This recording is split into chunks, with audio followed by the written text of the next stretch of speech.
सभी कबीर साहब की इस लीला का इंतजार कर रहे थे। ए सैनिकों, देख क्या रहे हो? बैठा दो इस कबीर को कड्डाह में। अगर अल्लाह ही होगा तो डरना क्यों है? भाई सैनिकों, आपको इस कष्ट की कोई जरूरत नहीं है। मैं स्वयं ही इसमें प्रवेश कर जाता हूं।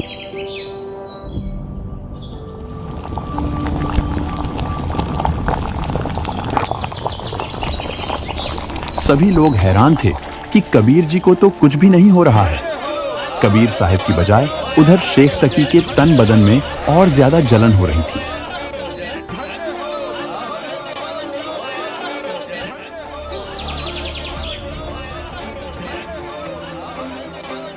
अरे, मैं तो पहले ही जानता था कि यह जादू जंतर जानता है।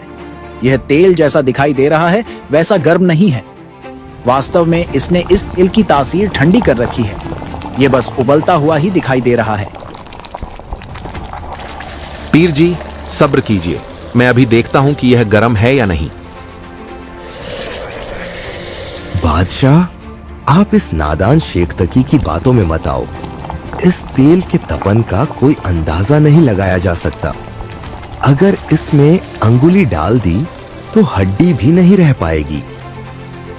सिकंदर लोदी को विश्वास नहीं हुआ। कबीर साहब के मना करने पर भी बादशाह ने अपनी अंगुली तेल के कड़ाहे में डाल दी। अंगुली डालते ही पूरी तरह से जल गई, जैसे तेल में पानी डाला हो। अंगुली की मात्र हड्डी ही बची और वह भी काली पड़ गई।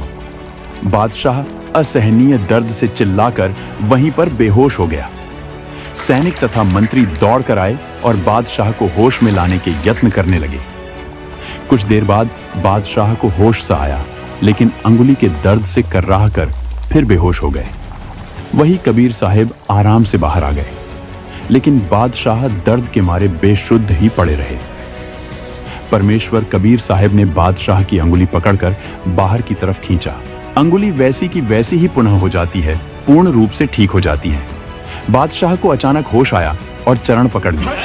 लोगों ने कबीर साहब जी के जयकारे लगाए और कई लोगों ने उस दिन उनसे सत भक्ति और सच्ची इबादत ग्रहण की।